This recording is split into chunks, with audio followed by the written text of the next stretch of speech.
AP liquor scam లో తీగలాగితే డొంక కదులుతోంది. ఇప్పటికే ప్రణయ్ ప్రకాష్ వాంగ్మూలంతో చెవిరెడ్డితో పాటు పలువురు నేతల పాత్ర ఉందని తేలింది.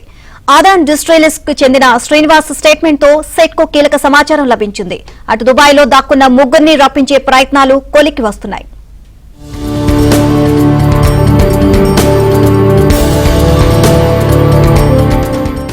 ఏపీలో వైసీపీ హయాంలో జరిగిన మద్యం కుంభకోణం దర్యాప్తు చిత్రమైన మలుపులు తిరుగుతోంది. దుబాయ్లో దాక్కున్న ముగ్గురిని రప్పించేందుకు సిట్ అధికారులు చేస్తున్న ప్రయత్నాలు కొలిక్కి వస్తున్నాయి. ఈ ముగ్గురు వస్తే డిస్టిలరీల నుంచి ముడుపులు తీసుకుని అంతిమ లబ్ధిదారుడిగా ఎవరికి ఇచ్చారో అన్నది తేలనుంది. వీరి సాక్ష్యాలు కేసు దర్యాప్తులో కీలకం కానున్నాయి. ఇక ప్రణయ్ ప్రకాష్ ఇచ్చిన స్టేట్మెంట్ ఆధారంగా మద్యం ముడుపులు 2024 ఎన్నికల్లో పోటీ చేసిన వైసీపీ అభ్యర్థుల వద్దకు చేరాయని స్పష్టమైంది. ఇందులో భాగంగానే కసిరెడ్డి గ్యాంగ్ ముడుపులను హైదరాబాద్ నుంచి తెలంగాణ సరిహద్దులకు తీసుకొచ్చారు. అక్కడి నుంచి చెవిరెడ్డి పిఏ గన్ మ్యాన్లు వెళ్లి ఆ డబ్బును తీసుకుని ఎన్నికల సమయంలో 40 మంది వైసీపీ అభ్యర్థుల వరకు పంపిణీ చేసినట్లు తేలింది. ఇందులో భాగంగానే చెవిరెడ్డి పిఏ తీసుకొస్తున్న 8,20,00,000 రూపాయలను 2024 ఎన్నికల సమయంలో అధికారులు సీజ్ చేసి కేసు నమోదు చేశారు. ఈ కేసులో కూపీలాగితే మద్యం ముడుపులుగా తేలిందని సిట్ అధికారులు చెబుతున్నారు. మద్యం ముడుపుల్ని పంపిణీ చేశారని సిట్ అధికారులకు స్పష్టమైన సమాచారం అందడంతో చెవిరెడ్డి భాస్కర్ రెడ్డిని అదుపులోకి తీసుకున్నారు. ప్రస్తుతం మద్యం కుంభకోణం దర్యాప్తులో ఆదాన్ డిస్టిలరీ పాత్రపై సిట్ అధికారులు దృష్టి సారించారు. ఈ కంపెనీలో పనిచేసిన శ్రీనివాస్ అనే వ్యక్తిని విచారించగా ఆసక్తికరమైన విషయాలు వెలుగులోకి వచ్చాయి.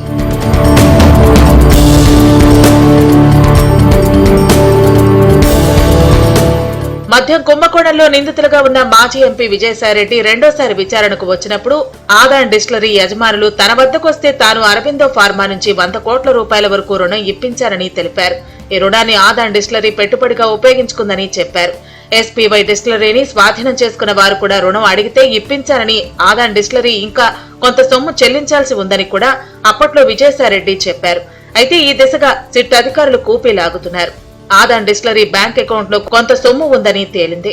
ఈ సొమ్ము ఎక్కడి నుంచి వచ్చిందన్న అంశంపై ఆదాన్ డిస్టిలరీ నిర్వాహకుల్ని సిట్ అధికారులు ప్రశ్నించారు. అదేవిధంగా బ్యాంక్ అధికారుల వద్ద కూడా సమాచారం సేకరించారు. ఈ నేపథ్యంలోనే ఆదాన్ డిస్టిలరీకి చెందిన శ్రీనివాస్ అనే వ్యక్తిని కూడా సిట్ అధికారులు అదుపులోకి తీసుకుని ప్రశ్నించారు. అతనిచ్చిన స్టేట్మెంట్ ఆధారంగా సిట్ అధికారులు తీగలాగుతున్నారు.